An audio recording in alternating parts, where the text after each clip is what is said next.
Hi hello అండి, అందరికీ నమస్కారం అండి. ఫ్రెండ్స్, మనకి ఇప్పుడిప్పుడే మరొక ముఖ్యమైన అప్డేట్ అయితే రావడం జరిగిందండి. అది కూడా సీనియర్ సిటిజన్లకు రైల్వే శాఖ గుడ్ న్యూస్ అంటూ ఇప్పుడే మనకు ఒక బ్రేకింగ్ న్యూస్ అప్డేట్ అయితే రావడం జరిగిందండి.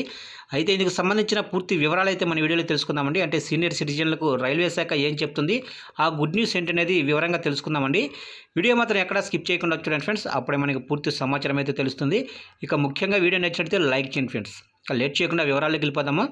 ఫ్రెండ్స్, నాది ఒక చిన్న రిక్వెస్ట్ ఫ్రెండ్స్, ఇంతవరకు మన ఛానల్ని ఇంకా ఎవరైతే సబ్స్క్రైబ్ అయితే చేసుకోలేదో సబ్స్క్రైబ్ అయితే చేసుకోండి. గవర్నమెంట్ నుంచి ఇలాంటి ముఖ్యమైన అప్డేట్స్ ఎప్పటికప్పుడు మీకు తెలియజేస్తూ ఉంటాను. లేట్ చేయకుండా వివరాలకు వెళ్ళిపోదాము. ఇక రైల్వే రిజర్వేషన్లో కొత్త రూలు, ప్రాధాన్యత వారికి. ఇక రైల్వే రిజర్వేషన్ బెర్తుల కేటాయింపుల్లో ఇండియన్ రైల్వే కొత్త రూల్ను అమలు చేసింది. ఇక లోయర్ బెర్తుల రిజర్వేషన్లో వృద్ధ ప్రయాణికులకు ప్రాధాన్యతనిస్తూ కొత్త నిబంధనలను తీసుకొచ్చింది. ప్రయాణంలో సీనియర్ సిటిజన్లు ఇబ్బందులను తొలగించడానికి భారతీయ రైల్వే ఈ చర్య చేపట్టింది. తాజా మార్గదర్శకాల ప్రకారం సీనియర్ సిటిజన్లు లోయర్ బెర్తులను రిజర్వేషన్ చేసుకోవడానికి అర్హులు. పిల్లల నుంచి వృద్ధుల వరకు ప్రయాణికుల విభిన్న అవసరాలను తీర్చడంలో రైల్వే నిబంధతను ఈ నిబంధన తెలియజేస్తుంది.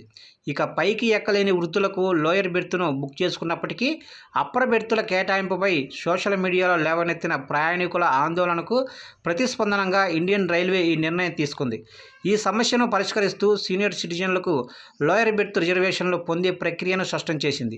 ఇక ఇండియన్ రైల్వే అందించిన స్పష్టీకరణ ప్రకారం ప్రయాణికులు లోయర్ బెర్త్ కోసం బుకింగ్ సమయంలో తప్పనిసరిగా రిజర్వేషన్ ఛాయిస్ ఎంపికను ఎంచుకోవాలి.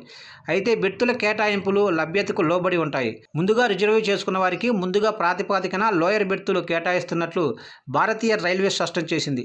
లోయర్ అవసరమైన ప్రయాణికులకు రైల్ టికెట్ ఎగ్జామినేషన్ టీటీఈను సంప్రదించవచ్చని, లోయర్ బెర్తులు అందుబాటులో ఉంటే కేటాయించే అవకాశం కూడా ఉంటుందని పేర్కొంది.